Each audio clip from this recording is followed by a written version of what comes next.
Bem-vindos ao capítulo de adaptações curriculares para a educação infantil.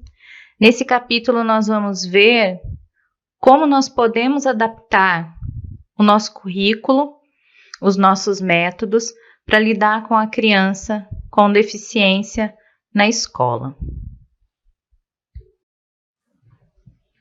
Bom, qualquer mudança no currículo ou no método do professor em sala de aula precisa estar bem fundamentado teoricamente. Nós vamos começar com as teorias de aprendizagem e as principais concepções. Então, quando a gente fala de aprendizagem e desenvolvimento humano, existem três teorias, três abordagens em relação a esse desenvolvimento e aprendizagem do ser humano. A primeira é a concepção inatista, uma teoria segundo a qual nós nascemos já dotados de uma quantidade de inteligência, né? Seria algo inato, algo de nascença que nós herdamos dos nossos pais, um grau de inteligência, e esse grau a gente vai carregar para o resto da vida, por mais que a gente tenha estímulo, por mais que a gente seja exposto a informações e conhecimentos, a gente não vai ficar nem mais nem menos inteligente. Essa teoria, segundo essa teoria, a escola funcionaria somente como um local onde se possibilitaria o desenvolvimento e a manutenção dessa inteligência. Mas ninguém se tornaria mais inteligente frequentando a escola. Você memorizaria mais informações, mas você não ficaria mais inteligente. Das três teorias, essa é uma teoria extremista, segundo a qual se descarta totalmente a influência de um meio.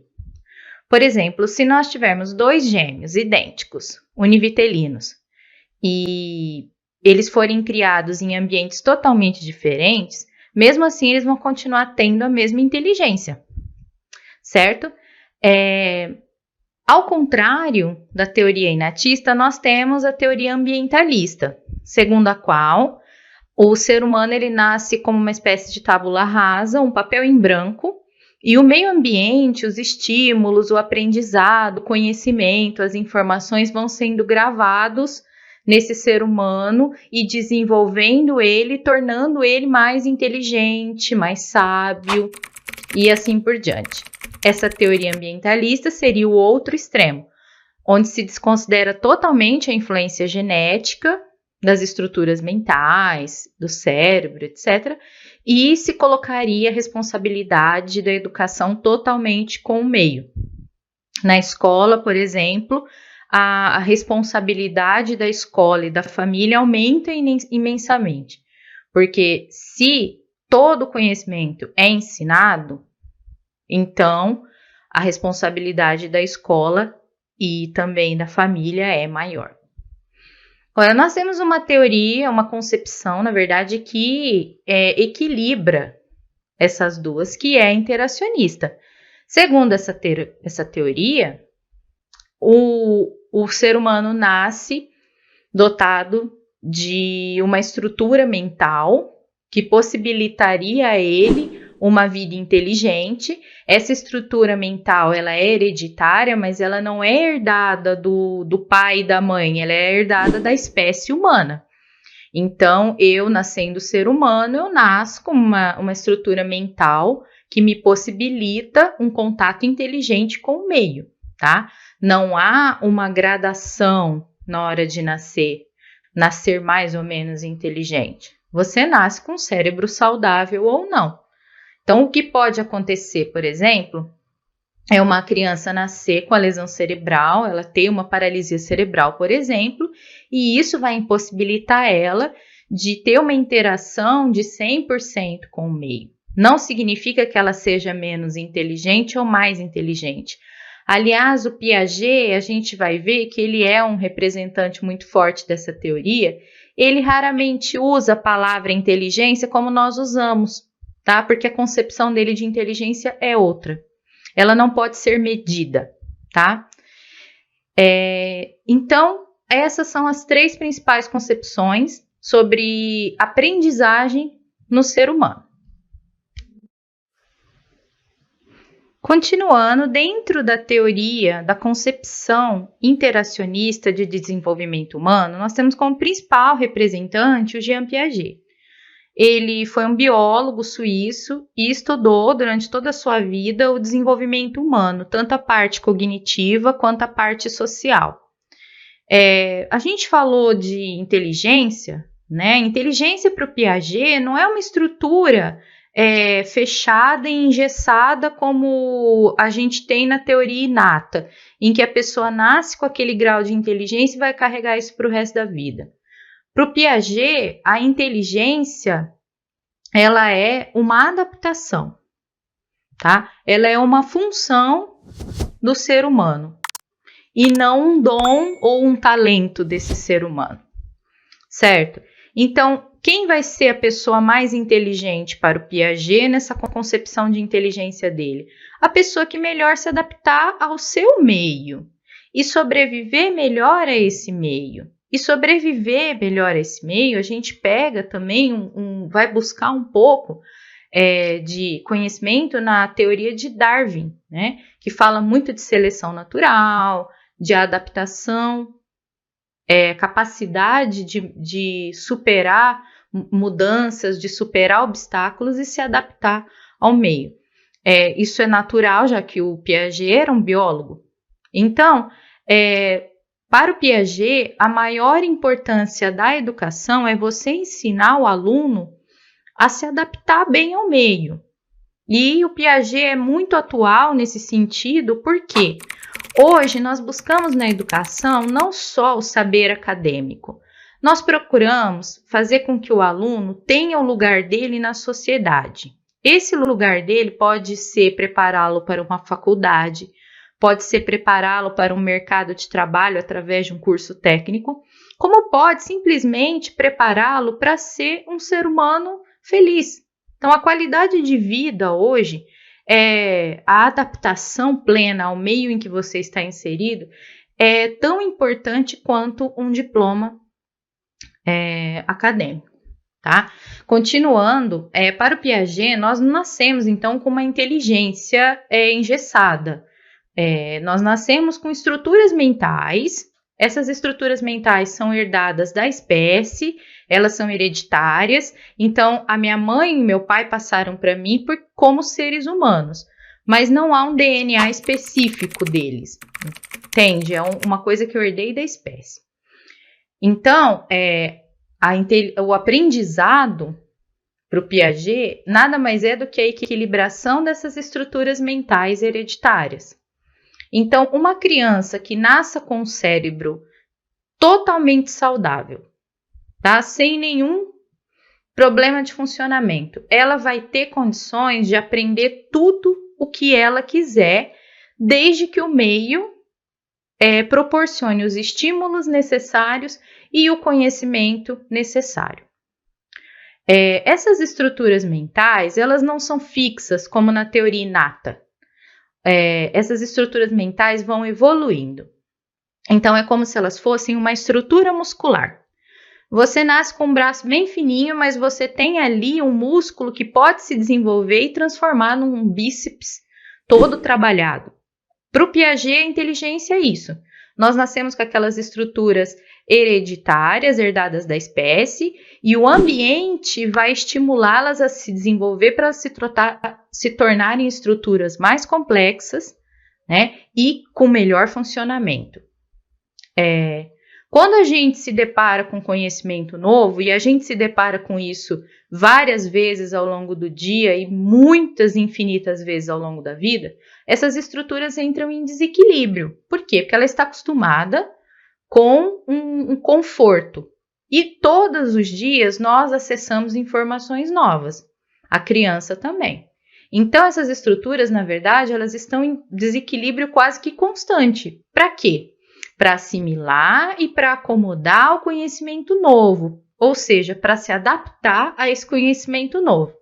Então, por que a inteligência é uma adaptação? Porque esse processo de adaptação que você vê aí no slide, ele é o resultado de 2 processos menores, o de assimilar um conhecimento novo e acomodar esse conhecimento novo no que você já tem, tá? Então, vamos exemplificar, a teoria de Piaget, ela é um pouco complexa, tá? De primeira, assim, fica bem difícil a gente assimilar tudo como ele mesmo explicou. Por quê? No momento que eu estou aqui explicando para vocês a teoria dele, as suas estruturas mentais estão se desequilibrando. Por quê? Porque é um conhecimento novo. E desequilíbrio causa uma tensão cognitiva. Então, é normal a gente estranhar, tá? Uma criança que vai para a escola, ela já sabe as vogais.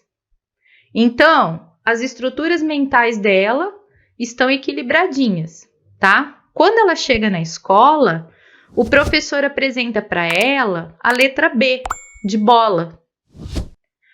Imediatamente ela vai ter um desequilíbrio, tá? O que as estruturas vão começar a fazer? Vão começar o movimento de adaptação. Dentro desse movimento de adaptação, a gente tem assimilação. Então, eu vou pegar a letra B, vou entender o que ela é, vou saber o desenho dela, o som dela, vou colocar isso na minha cabecinha. Aí, o que eu vou fazer? Eu vou tentar acomodar isso no que eu já tenho. O que eu já tenho? Eu tenho só as vogais. A letra B é nova, então ela vai abrir uma nova gavetinha no meu cérebro. Amanhã, quando eu for aprender a letra C e for desequilibrar de novo, né, que é a consoante, uma outra consoante, eu vou acomodar essa consoante junto com a letra B. E assim eu vou construindo o meu conhecimento, e é por isso que a teoria piagetiana é chamada de construtivismo, tá? Quando eu souber todas as consoantes e todas as vogais e já conseguir falar o alfabeto inteiro em ordem, sem errar, eu estou adaptada ao alfabeto. O que vai acontecer com as minhas estruturas mentais? Elas vão equilibrar novamente, tá?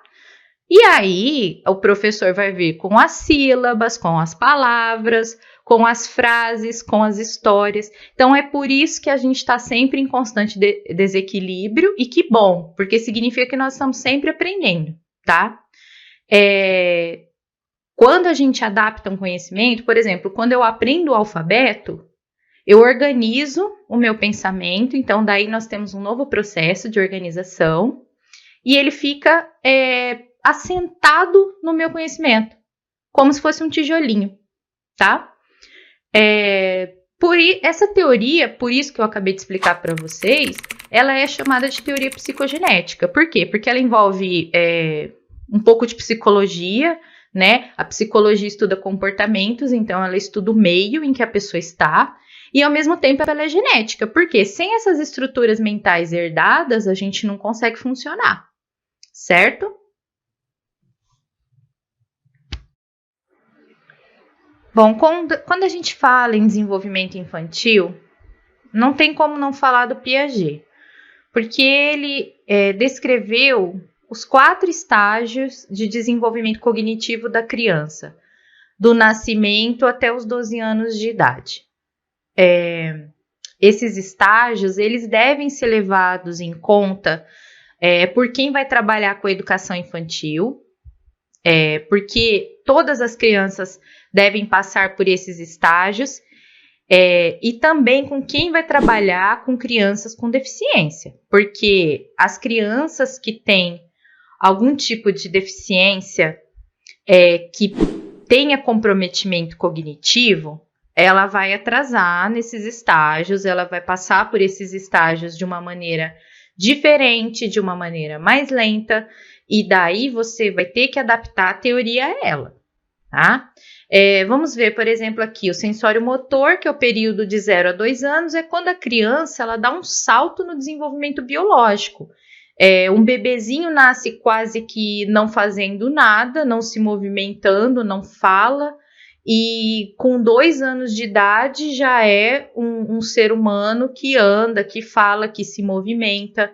Então, o desenvolvimento da criança nesse período, ele é muito forte na parte motora, ele adquire a linguagem e passa a praticá-la, ele faz os primeiros contatos de interação social, ele já desenvolve uma vida afetiva, tá? E a criança com comprometimento físico-cognitivo, ela vai ter alguns fatores que vão fugir desse padrão descrito pelo Piaget, certo? Nós temos também o período pré-operacional, que é entre 2 e 7 anos. A gente precisa lembrar que os estágios, eles foram descritos com essa faixa etária pelo Piaget, mas isso faz tempo já. Então, atualmente, a gente não leva de uma maneira tão engessada essas idades, tá? É um pouco mais fluido. A criança atual, ela é mais rápida para passar por esses estágios, tá? Então, como que você vai saber se a criança está em um desses 4 estágios? Porque o Piaget deixou as provas operatórias, tá? Chamada caixa de Piaget, vocês podem procurar. E através dessas provas operatórias, você consegue ver se a criança está no sensório motor, está no pré-operacional, operacional concreto ou formal. Então, continuando. Entre 2 e 7 anos, mais ou menos, a criança desenvolve a linguagem, a socialização, a coordenação motora. Ela aprende não só a andar, mas a correr. Ela vai aprender a segurar o lápis, a desenhar e, posteriormente, escrever.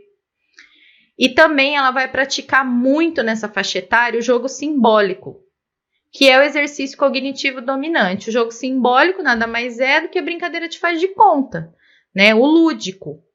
É muito importante que todas as crianças, incluindo a criança com deficiência, passem por esse estágio usando o máximo possível o jogo simbólico. Por quê? Esse exercício de faz de conta, de você imaginar coisas que a criança tem e usa tão bem, é um exercício cognitivo muito poderoso, tá? Ele vai ajudar a criança a passar de um estágio para o outro mais rápido e ele vai desenvolver aquelas estruturas mentais que nós falamos antes. Então, leia histórias, use teatro, use muito colorido, muita construção de personagem, tá? Insira no dia a dia, no cotidiano da criança, o jogo simbólico. E não deixe de incentivar a criança com deficiência a participar desse jogo simbólico, porque por mais que ela tenha um comprometimento cognitivo, ela precisa aderir, ela precisa ser integrada a esse lúdico, as atividades lúdicas da educação infantil, que são muitas, tá? Aí nós temos o período operacional concreto, a criança entra no Fundamental 1, né? E tem início a vida escolar, propriamente dita. As perspectivas são concretas na solução dos problemas do mundo físico, a realidade é mais objetiva.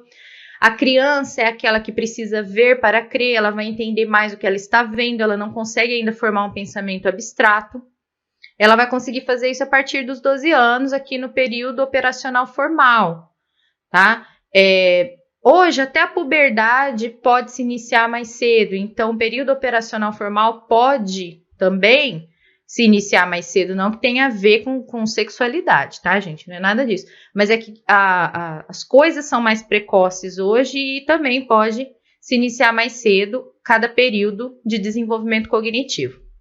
Então, nesse último período, que é um período que a criança se prepara para entrar na fase adulta, ela tem as estruturas mentais capazes de conceber e de analisar o pensamento formal e abstrato. Ela pode formular teorias, ela pode entender as teorias, por mais complexas que elas sejam. E da parte moral que a gente vai ver é a busca por uma interação social, pelo seu lugar na sociedade. Tudo isso é fruto desse pensamento formal, tá? No próximo slide a gente vai ver os estágios de desenvolvimento moral e a gente vai entender como esses estágios de desenvolvimento cognitivo andam em parceria com o desenvolvimento social da criança. Um não pode ficar atrás do outro, eles têm que andar paralelamente. Bom, então, além dos estágios de desenvolvimento cognitivo, o Piaget também estudou os estágios de desenvolvimento moral, social da criança. e dividiu esses estágios em 3. Até mais ou menos o início da linguagem, da comunicação verbal, a criança fica no período de anomia, ausência de regras morais. Por quê? Sem a comunicação, nós não conseguimos entender as regras, tá? Seja qual tipo de comunicação que você consiga fazer com a criança, ela ainda é necessária para que ela entenda o valor da regra e como obedecer essa regra. Então, você chegar para um bebê de 6 meses e falar para ele, olha, bebê, não pode pôr o dedo na tomada, ele não vai conseguir entender a regra, tá? Por quê? Porque a maturação cognitiva dele ainda não é suficiente. Aí a gente entende também que muitas crianças com comprometimento cognitivo não conseguem entender as regras, tá? Ou elas têm um atraso na aquisição desse desenvolvimento moral e social. Vamos ver, por exemplo, aqui, o estágio de heteronomia. A heteronomia é quando você obedece uma regra por medo da autoridade, né, de quem dita a regra, ou por medo de punição. E não porque você entendeu e aceitou essa regra, tá? O Piaget se baseou nos estágios do sociólogo francês Émile Durkheim, e o Durkheim fala muito desse estágio de heteronomia, que para a gente entender uma regra e praticá-la com liberdade, antes a gente tem que ser obrigado a obedecer essa regra, tá? E nesse estágio de heteronomia, gente, tem muita gente que não chega ao próximo estágio, que é de autonomia, para por aqui na heteronomia. Então, mesmo adulto, a pessoa só vai obedecer uma regra se ela tiver medo de ser pega, né, pela autoridade e ser punida, certo? É aquela pessoa que, se não tiver ninguém olhando, ela vai quebrar a regra. E daí, frisando mais uma vez, a importância do estágio de desenvolvimento cognitivo andar de mãos dadas com o estágio de desenvolvimento moral. Não adianta você adiantar todos os estágios de desenvolvimento cognitivo e ficar atrasado, ficar parado na heteronomia, por exemplo, tá? E aí, quando a pessoa ela entende a regra, ela vai passar para o estágio de autonomia moral. A criança, por exemplo, uma criança com deficiência, uma criança sem deficiência, ela vai passar pelo estágio de heteronomia obedecendo os adultos e também imitando esses adultos. Quanto menor for a criança, menos ela vai entender a parte verbal, tá? A parte teórica da regra. Então, não adianta você escrever uma regra na sua sala de aula se você não praticá-la junto com os alunos. Por exemplo, não jogar lixo no chão. Tem que mostrar para o aluno onde ele vai jogar o lixo. Lembre-se, gente, que até o período formal de desenvolvimento cognitivo, o pensamento é concreto, a criança precisa ver. Por quê? Porque a criança imita o adulto, tá? Muito do aprendizado até os 12 anos de idade é por imitação. Então, a regra precisa ser praticada pelo adulto para que o aluno consiga entendê-la e mais para frente praticá-la com autonomia. O que é autonomia moral? É quando você já tem um pensamento formal suficiente para entender que a regra é necessária para um equilíbrio da sociedade, para o contrato social, tá? Então, eu não vou deixar de praticar a regra, nem que eu não tenha uma autoridade me policiando, nem que eu não tenha uma sanção, uma punição me esperando. Eu vou praticar a regra porque isso é importante para a manutenção da ordem na sociedade. Então, como que a gente vai usar a teoria de Piaget na escola? É preciso lembrar que a interação social favorece a aprendizagem, porque as trocas cognitivas entre os pares, entre as crianças da mesma idade, são muito importantes para estimular o desenvolvimento cognitivo. E também a mediação do adulto estimula isso. O adulto, na educação infantil, ele vai selecionar os estímulos adequados para desenvolver a parte cognitiva da criança, inclusive a criança com deficiência. Então, uma criança que tem, por exemplo, paralisia cerebral, ela tem um comprometimento em uma parte do cérebro. O resto do cérebro funcionando bem, o professor vai estimular o desenvolvimento dele, vai selecionar os estímulos necessários. Daí o papel de mediador. Então, a inteligência é um processo de adaptação ao meio, como a gente já falou. Então, o professor vai proporcionar essa adaptação do aluno ao meio em que ele está inserido. A criança com deficiência vai ter mais dificuldades de adaptação ao meio ambiente? Se sim, a gente tem que providenciar o auxílio para essa adaptação. Tá? A aprendizagem é um processo interno construído através de interações com o objeto e o meio social. Então, aquele desequilíbrio necessário para a aprendizagem, ele vai acontecer em contato com um objeto novo, seja esse objeto físico, como, por exemplo, a gente se deparar com um programa novo de computador, você está olhando para ele, você precisa aprender a mexer com ele. É um conhecimento novo do mundo físico, mas também nós temos o objeto de conhecimento abstrato, uma nova teoria. Por exemplo, a teoria piagetiana, que a gente está discutindo hoje, ela pode ser um novíssimo objeto de estudo para muitas pessoas que estão me ouvindo falar, tá? E o professor, ele vai mediar a interação desses objetos com o aluno, para que o aluno consiga assimilar o conhecimento. A aprendizagem é um processo de reorganização cognitiva. Então, as estruturas mentais, elas se desequilibram em contato com um novo estímulo ou objeto de conhecimento. Para aprender, elas assimilam e acomodam, reorganizando-se após adquirir o novo conhecimento.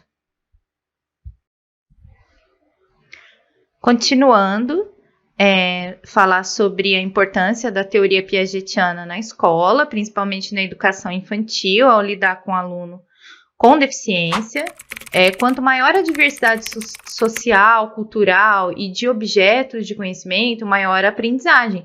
Então, a inclusão escolar, ela vem para favorecer, para fortalecer a teoria construtivista, né, piagetiana, porque para essa teoria, quanto mais estímulos uma criança tiver, mais ela vai desenvolver as estruturas mentais. Lembra que nós já falamos disso? Então, quanto mais diversificado for o meio em que ela está inserido, mais essas estruturas vão ser estimuladas e mais ela vai desenvolver inteligência, né? Ter inteligência na concepção de Piaget. Então, vamos lembrar, por exemplo, uma criança com deficiência, se ela ficar restrita a um determinado lugar com um determinado número de pessoas, os estímulos dela vão ser bem menores e ela, portanto, não vai ter tanta interação social, não vai ter tanta interação com objetos diferentes e o desenvolvimento cognitivo dela, que já pode ser dificultoso por conta de uma deficiência, vai ser menor ainda, vai ser mais comprometido por conta dessa restrição que ela tem em relação ao meio. Por isso que é muito importante que a criança com deficiência vá para a escola, se socialize, interaja com as outras pessoas, troque experiências, tá? Porque isso só vai ser benefício para o desenvolvimento cognitivo. Cabe ao professor e à escola proporcionarem um ambiente que estimule ao máximo a criança para que ela desenvolva todo o seu potencial. Então, a escola de educação infantil, ela não tem todos aqueles brinquedos, todas aquelas figuras, música e outros tipos de artes, interações, brincadeiras à toa. Tudo isso tem um fim didático. E nós devemos frisar que a criança com deficiência tem que ter acesso a tudo isso, tá? Adaptar o conteúdo ao estágio de desenvolvimento. Então, você tem que fazer as provinhas operacionais para ver em que estágio a criança está. Se ela estiver atrasada, você vai estimular para ela passar de estágio, tá? E sempre usar em consideração esse estágio de desenvolvimento. Como eu já disse, não adianta você querer ensinar algo a uma criança se ela não tem a maturação necessária, maturação cognitiva necessária para aprender. Maturação, tá, gente? Não maturidade. Maturidade diz respeito à personalidade. Nós estamos falando de maturação cognitiva. Uma maturação biológica. Por isso que Piaget e os construtivistas, Piaget nem tanto, mas os construtivistas não concordam com uma alfabetização precoce. Por quê? Porque a criança, por mais que ela seja uma criança inteligente, entre aspas, ela ainda não tem a maturação cognitiva necessária para ser alfabetizada em determinadas faixas etárias, tá? E nunca desvincular o estágio moral do cognitivo, tá? Então, a criança que tem superdotação, por exemplo, ela pular as séries, ela adiantar as séries, é preciso ser feito com muito cuidado, porque essa criança pode estar um pouco atrasada em relação ao estágio moral. O estágio moral pode não estar acompanhando esse desenvolvimento cognitivo todo, tá? É preciso conversar bastante com a criança, ver como que é a interação social dela, para não prejudicá-la no desenvolvimento moral. Como a gente viu em Henri Vallon, a inteligência emocional, as relações afetivas são tão importantes para um ser humano se adaptar, como diz o Piaget, por exemplo, se adaptar ao meio, do que a inteligência cognitiva. Então, é por isso que o Henri Vallon e o Piaget andam de mãos dadas. Porque se a gente juntar as duas teorias, a gente vai ver que para você se adaptar, você vai precisar da inteligência cognitiva, da moral e da afetiva, certo? Bom, além do Piaget, nós temos um outro importante teórico interacionista, que é chamado de Lev Vygotsky. Ele foi um psicólogo russo que estudou profundamente o desenvolvimento humano e o desenvolvimento da linguagem humana. Embora ele tenha morrido muito jovem, com 37 anos, ele deixou muita documentação, porque Olá, peço desculpas por interromper sua aula por um breve momento, mas tenho algo importante e vantajoso para compartilhar com você. Se você está gostando desta aula, tenho uma ótima notícia. Agora você pode levar sua experiência de aprendizado para o próximo nível fazendo sua matrícula em nosso site. Ao se matricular, você terá acesso exclusivo a uma série de benefícios. Primeiro, você pode baixar a apostila completa do curso em PDF, perfeita para acompanhar as aulas e revisar o conteúdo sempre que precisar. Além disso, ao concluir o curso, você terá a oportunidade de adquirir um certificado de conclusão, um grande passo para o seu desenvolvimento profissional e acadêmico. E sabe o que mais? Ao assistir às aulas diretamente em nosso site, você terá uma experiência de aprendizado sem interrupções ou propagandas. Isso significa mais foco e eficiência no seu estudo. Então, não perca essa chance. Clique no link na descrição deste vídeo ou visite nosso site para se matricular agora mesmo. É rápido, fácil e vai transformar a maneira como você aprende. Agora, vamos voltar à aula. Obrigado por sua atenção e nos vemos no site. Não, porque foi uma vida muito intensa de estudos. O Vygotsky, para ele, uma criança deficiente é uma criança que deve ter o máximo de contato social possível, através da comunicação e da cultura. Então, aqui a gente destaca o papel das brincadeiras na vida de todas as crianças, incluindo as com necessidades educativas especiais. O brincar, ele auxilia na formação da personalidade, da autonomia, na sociabilidade, na criatividade.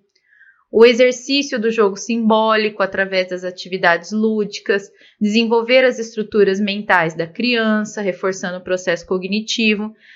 Nós vemos aí muita semelhança com o que a gente acabou de ver em Piaget, né? Ambos os teóricos têm um discurso muito adaptado à inclusão. O Vygotsky, ele vai em sua obra frisar ainda mais a importância de uma interação social, como a gente vai ver mais à frente. Então, a teoria dele se aplica muito à educação infantil por causa disso. A partir do momento que a criança adquire linguagem, ela está tendo acesso a todo o patrimônio intelectual da humanidade, a toda a história da humanidade.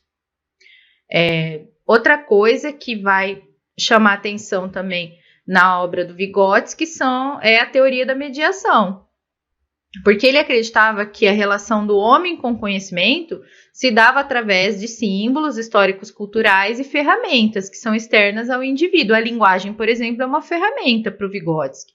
E o professor, ele deve investigar as habilidades do aluno, né, o conhecimento prévio, o nível de desenvolvimento real, a gente vai ver no próximo slide, e trabalhar no desenvolvimento cognitivo desse aluno baseado no potencial de aprendizagem dele, né? Então, o professor ele é o mediador entre a criança, o aluno e o objeto de conhecimento.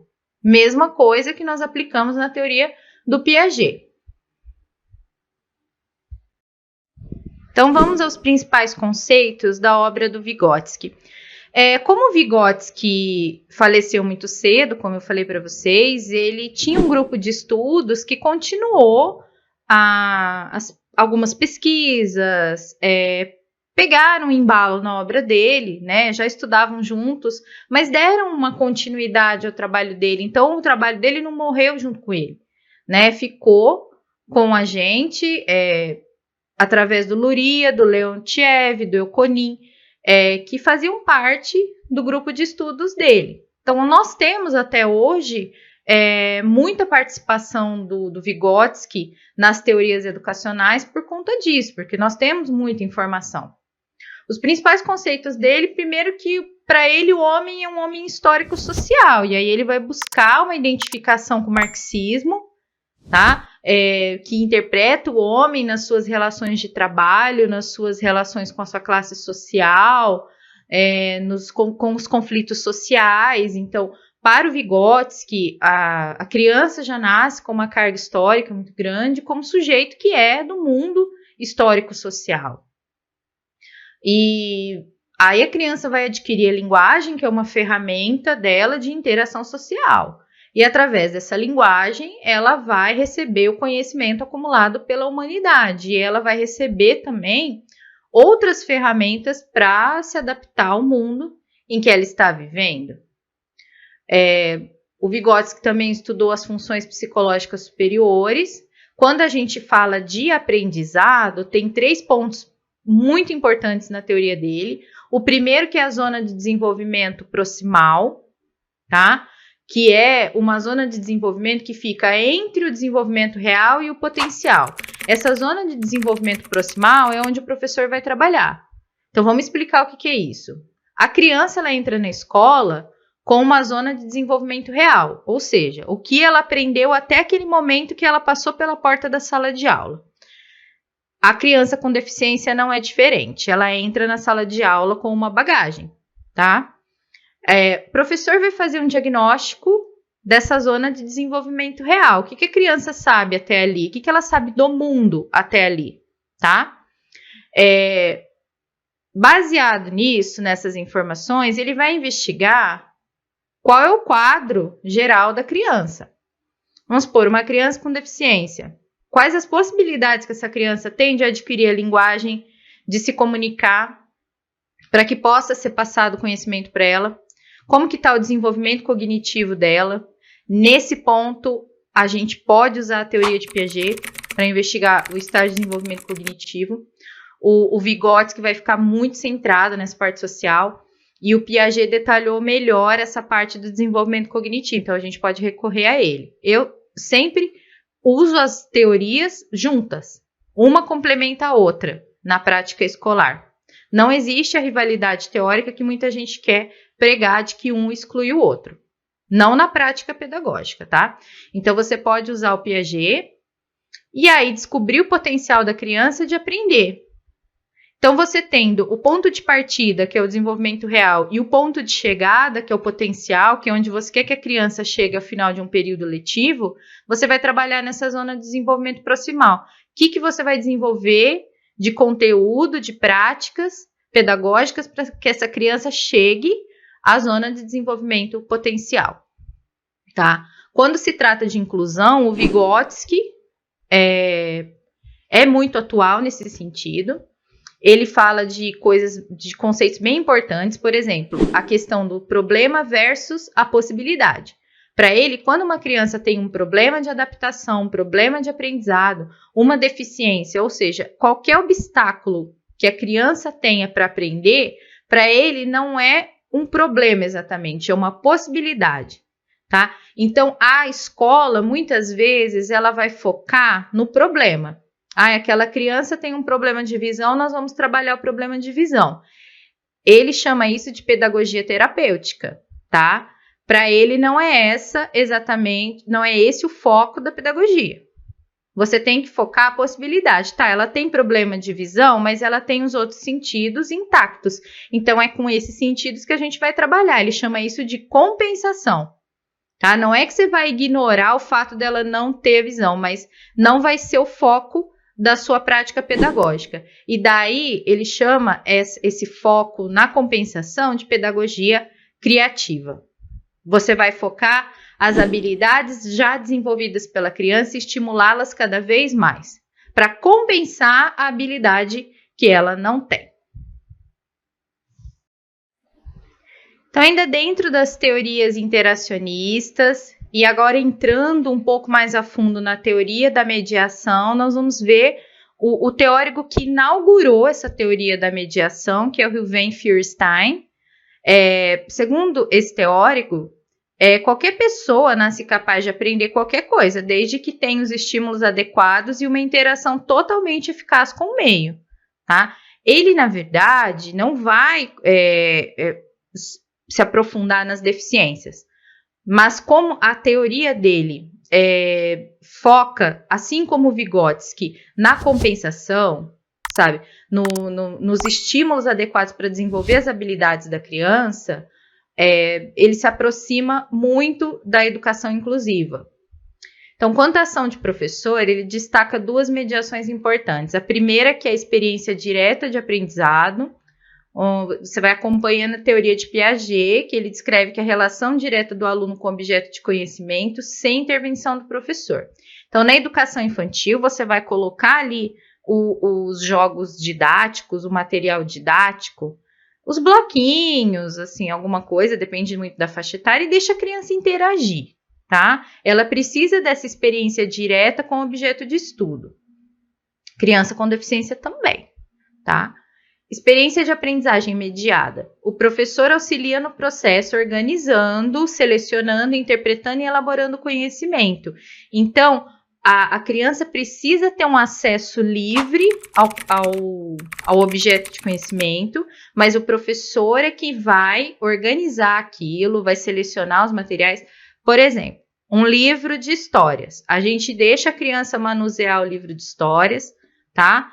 O professor, ele vai selecionar quais livros, para quais faixas etárias, ele vai organizar quais livros ele vai inserir, quando ele vai inserir e com que faixa etária. Depois que a criança manusear, ele vai interpretar, ele vai dar vida àquela história e aí sim ajudar a criança na aquisição do conhecimento. A atuação do professor o tempo todo é como mediador, não como o tutor do saber. Então, quando a gente fala de pedagogias ativas, teoria da mediação, a gente precisa levar em conta alguns critérios para que esses métodos tenham efetividade, tá? Vamos ver, então, quais são. Nós temos intencionalidade e reciprocidade, que o professor deixa claro que ele espera que o aluno faça e o que o aluno vai aprender com a atividade proposta. No método tradicional, a gente não tem esse diálogo, né? O professor, ele passa o conteúdo sem explicar para o aluno o que ele espera que o aluno aprenda e também não dá uma aplicabilidade para esse conteúdo. Então, é muito importante que o professor dê esse feedback para o aluno. A transparência, o professor explica a relação da tarefa com as anteriores e posteriores de seu planejamento didático. Dependendo da faixa etária, se você for trabalhar com a educação infantil, isso não vai acontecer porque as crianças são muito novas ainda, elas não têm a maturação ainda para entender. Mas no Fundamental 1, você já consegue explicar para o aluno o seu planejamento e você pode deixar o planejamento didático, talvez não todo o planejamento, por ser muito extenso, mas uma parte desse cronograma na sala de aula para que o aluno possa acompanhar, para que o aluno possa levar para os pais. Lembrem-se que todas as pedagogias ativas, elas devem ser trabalhadas numa gestão democrática, onde todos têm troca de experiências e de informações entre si, tá? Família, gestão e professor. Na educação infantil, Você vai explicar para o aluno, até porque a criança está formando a memória, né, de 0 a 6 anos, ela está formando a memória de longo prazo ainda, então algumas coisas ela vai esquecer, outras não. Você vai relembrar, falar, olha, ontem a gente aprendeu uma musiquinha sobre tal coisa, tá?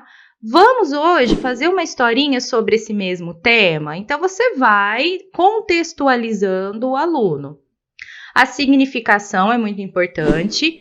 O aluno precisa saber o significado social, cognitivo e intelectual do aprendizado dele e das tarefas cotidianas.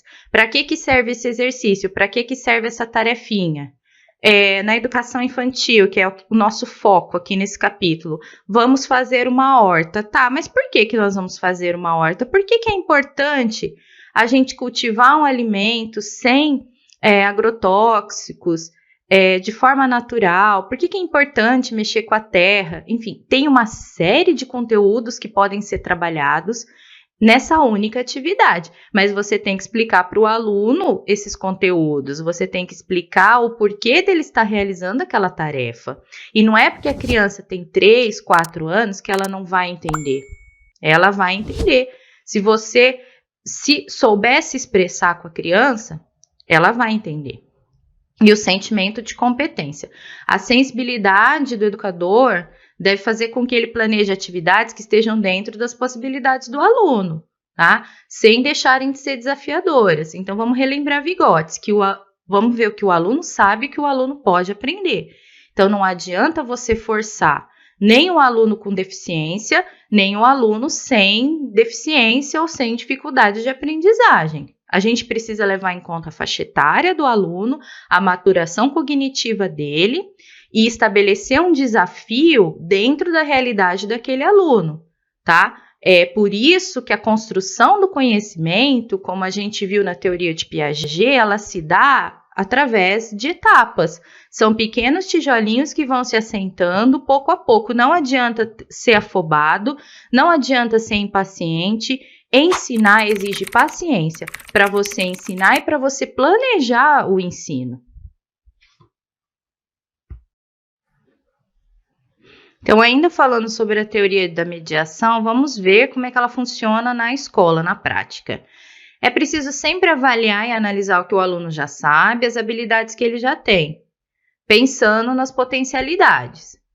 Assim, a gente vai partir de pontos estratégicos, dosando as informações de acordo com o desenvolvimento do aluno. Foi o que eu falei no slide anterior.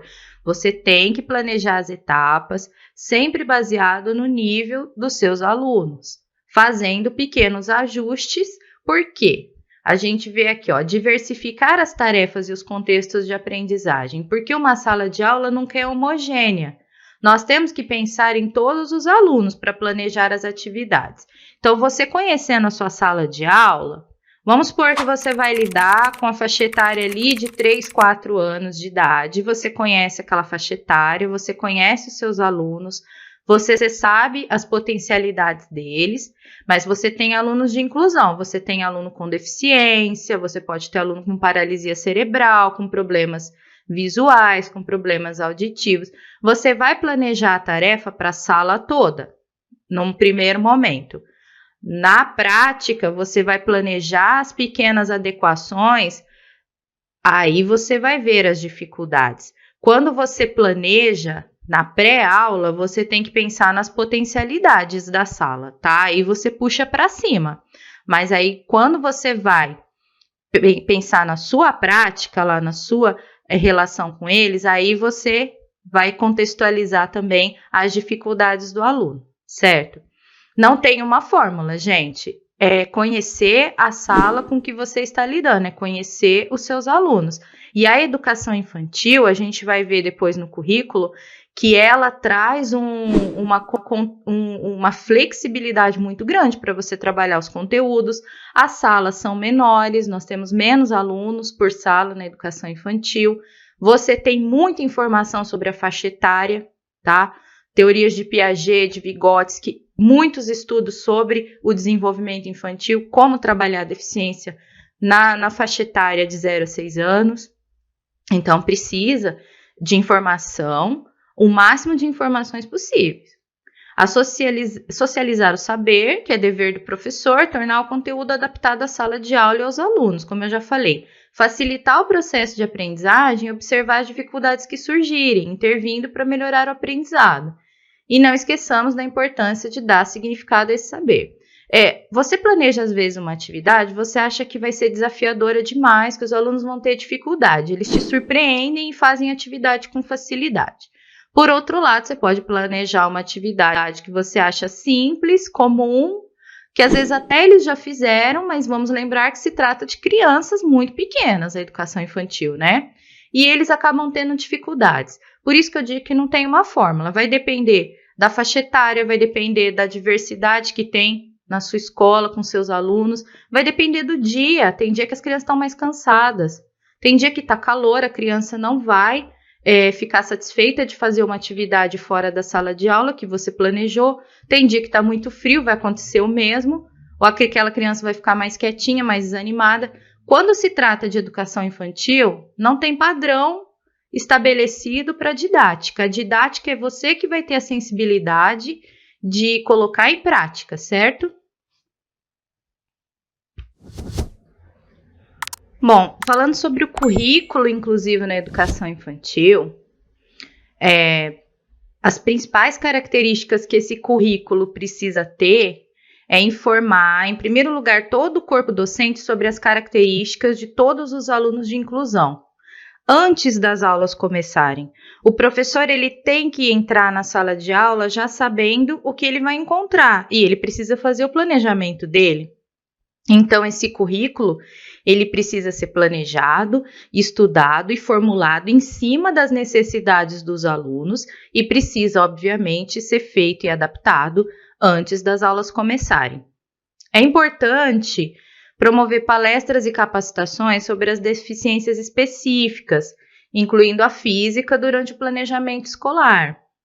Então, nessa etapa ainda pré-aula, pré-início de aulas, a escola precisa capacitar os seus professores para aplicar esse currículo.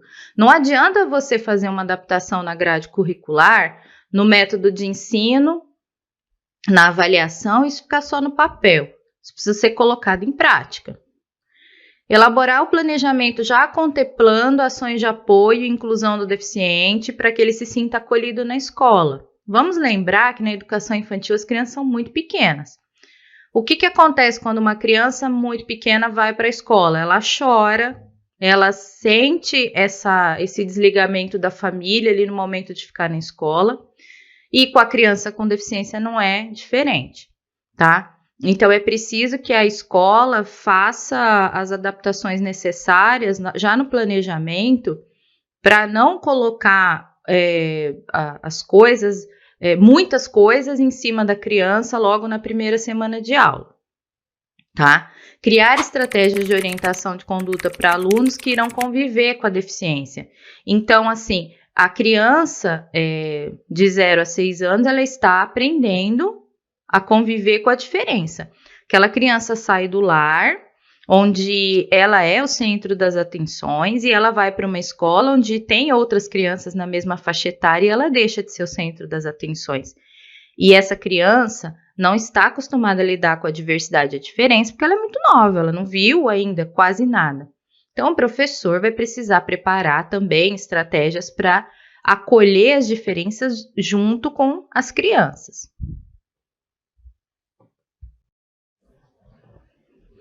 Olha, nesse slide a gente tem algumas práticas pedagógicas que elas permeiam toda a vida escolar. Não são exatamente específicas para a educação infantil, mas elas começam na educação infantil, tá? Então, por exemplo, o distúrbio de leitura. Você vai perceber que a criança tem algum problema para mapear letras. Você vai perceber isso na educação infantil, por quê? Porque a criança vai ter o desenho afetado, né? Então, às vezes a criança tem algum problema de visão, às vezes a criança tem algum problema de coordenação motora, às vezes já foi até diagnosticado. Como é que a gente vai fazer isso? Primeiro, a motivação, tá?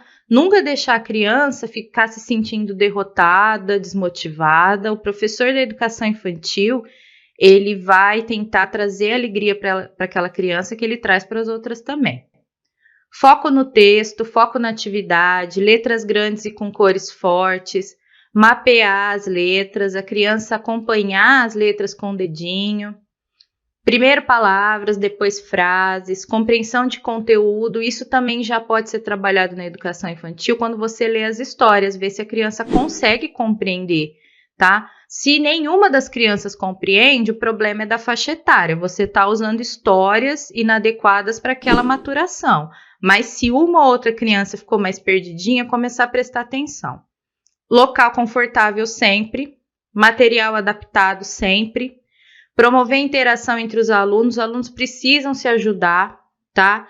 Isso não é tirar a responsabilidade do professor, isso é aprender o valor da cooperação e do respeito mútuo, que são dois conceitos presentes na obra de Piaget também, tá? Nós precisamos aprender na escola o significado da cooperação, fazer com que a criança acompanhe a leitura com um dedo, um objeto, ler para a criança e inserir o lúdico na leitura. De 0 a 6 anos, vamos reforçar aqui que é muito importante o jogo simbólico, o faz de conta. Você pegar objetos e fazer de conta que são personagens, você fazer teatrinho com dedoches, com fantoches, a criança precisa desse exercício lúdico. Distúrbio na escrita, verificar a legibilidade, a postura e a forma como segura o lápis, isso você tem que ver desde cedo, é de cedo que se corrige esse problema, tá? A criança precisa segurar o lápis de forma correta. Adaptar lápis, canetas e papel e carteira para maior conforto da criança com deficiência. Isso também vem desde a educação infantil. A criança tem o direito de desenhar e pintar assim como as outras, tá? Vamos adaptar os lápis de cor, giz de cera, pincel, para a criança poder participar dessas atividades. Nunca fazer pressão para a criança escrever rápido, ou com a letra legível, ou fazer as coisas perfeitas, isso não existe, tá? Utilizar o computador, o tablet ou o celular para auxiliar e ficar sempre atento à evolução individual de cada aluno.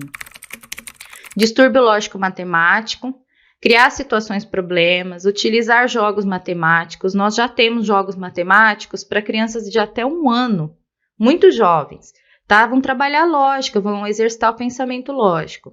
Diversificar o material para não ficar muito entediante, utilizar os blocos lógicos. Os blocos lógicos são blocos, são retângulos, quadrados, círculo e triângulo. Eles têm espessuras e cores diferentes. Você vai formar sequências com esses blocos. Você já pode trabalhar isso na educação infantil, tá? Usar os recursos tecnológicos. Todos os recursos e adaptações disponíveis devem ser usados para estimular o aprendizado do número e do conceito de número, da contagem e da resolução de problemas. Então, desde muito cedo, a criança, incluindo a criança com deficiência, ela deve trabalhar com o conceito de número, aprender a identificar os números. Vamos lembrar que muitas crianças têm uma deficiência física, têm uma deficiência sensorial, tá, em um dos órgãos de sentido, mas ela não tem o déficit cognitivo, tá? Essas crianças têm condições plenas de aprender. Elas têm as estruturas mentais intactas, tá? Então, vamos dar um jeito de levar o estímulo que Piaget fala para que ela desenvolva essas estruturas até ela. Esse estímulo precisa chegar até ela. E a criança que tem algum comprometimento cognitivo também precisa de estímulo, tá? Também precisamos encontrar um modo de levar esse estímulo até ela. Olha, é importante a gente colocar aqui nesse slide que todas as adaptações que você fizer no currículo da escola, independente de ser na educação infantil, fundamental 1, 2 ou ensino médio, independente de ser adaptação de cunho inclusivo, ela tem que constar no projeto político-pedagógico da escola, o PPP, tá? Esse projeto vai descrever tudo o que acontece na escola, ele vai descrever toda a escola e também a comunidade em que a escola está inserida, vai descrever a cidade, o bairro, a população que essa escola atende. Portanto, vai descrever também o tipo de alunado que vai frequentar essa escola, incluindo se há alunos com necessidades educacionais especiais, o aluno de NE. Olha, os aspectos físicos da escola e sua estrutura para receber o deficiente precisam ser descritos. Se a escola tem rampa, se a escola tem banheiro com adaptação, né, banheiro para o deficiente, que tem aqueles corrimões e tal, bebedouro adaptado, carteira adaptada, lousa adaptada, porta mais larga para poder passar a cadeira de rodas, tudo isso tem que ser descrito no projeto pedagógico. A grade curricular adaptada tem que ser descrita em detalhes no projeto pedagógico. Então, as disciplinas, a carga horária, as ementas dessa disciplina, os objetivos dessa disciplina, o tipo de avaliação que vai ser usado nessa disciplina para cada aluno deficiente, tá? Ou com necessidades educativas especiais, porque a gente tem que lembrar hoje em dia que a inclusão vai além da deficiência. A gente fala de superdotação, transtornos globais de desenvolvimento, tudo isso tem que ser contemplado no currículo, tá?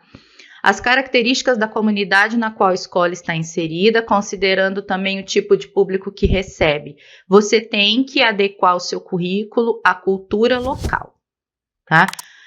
Se uma população é quilombola, que a escola atende, isso tem que estar presente na grade curricular, tá? E no calendário escolar e, logicamente, descrita em detalhes no PPP da escola. Metodologia de ensino e de avaliação, como eu já disse, cada disciplina vai ter a sua metodologia descrita e o tipo de avaliação que os professores vão usar. E os recursos didáticos e paradidáticos disponíveis na escola, tá? Essa escola tem sala de recursos multifuncionais, tem que ser descrito com toda a sua tecnologia. Essa escola tem sala de AE, vai ter que ser descrita, tá? Não pode ficar nada de fora do projeto político-pedagógico.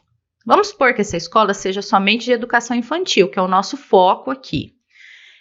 A gente tem as diretrizes curriculares nacionais para educação infantil, que são documentos disponíveis no Google, na íntegra, tá? Pelo governo, pelo Ministério da Educação. São muito extensos, mas eles são bem detalhados. Se você ler essas diretrizes curriculares, você vai perceber uma coisa. Existe muito conteúdo que pode ser ensinado para criança de 0 a 6 anos, ou no caso, hoje em dia, de 0 a 4 anos, porque de 0 a 5 anos, né? Porque com 6 anos a criança já está no Fundamental 1. Então, de 0 a 5 anos você pode ensinar muitas coisas, mas a flexibilidade do currículo da educação infantil é muito grande. Então, eles colocam lá de uma maneira que você pode adaptar aquelas diretrizes à sua escola.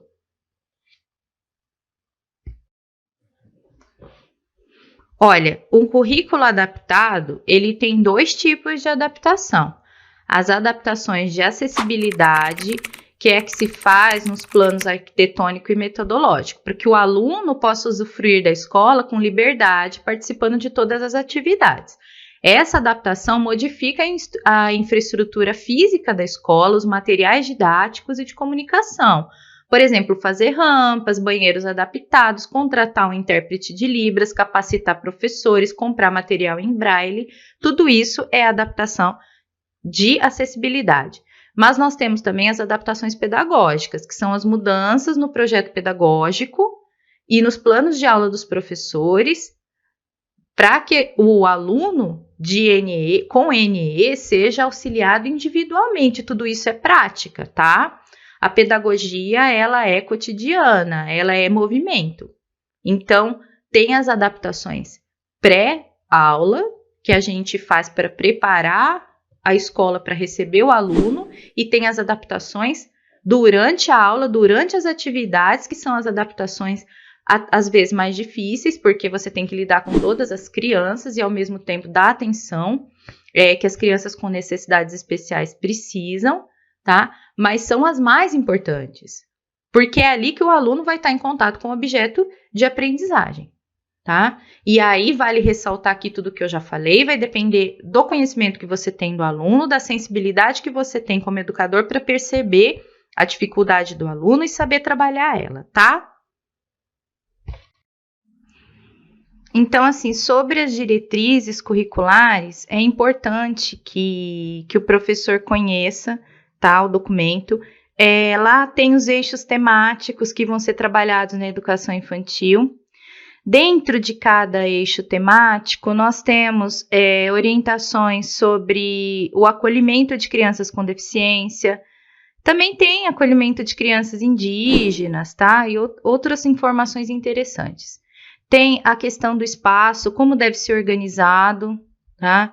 As salas de educação infantil e as adaptações que devem ser feitas para as crianças com necessidades educacionais especiais, tá? Então, é muito importante que o professor conheça essas diretrizes, porque elas vão informar todo o trabalho que vai ser feito com a criança, desde o berçário até a pré-escola. E aí, tudo bem? Estou passando apenas para deixar um recado bem rápido para você que acabou de ver essa aula e que gostaria de assistir a todas as aulas desse curso. É bem fácil, basta você clicar no link que está na descrição deste vídeo ou acessar www.novacursos.com.br. Fazendo sua matrícula em nosso site, você terá acesso a todas as aulas desse curso e mais centenas de outros cursos, além de poder fazer avaliação. E caso você queira, poderá estar adquirindo o certificado com um valor bem acessível. Esse foi o recado que eu queria dar, aguardo sua matrícula. Até breve!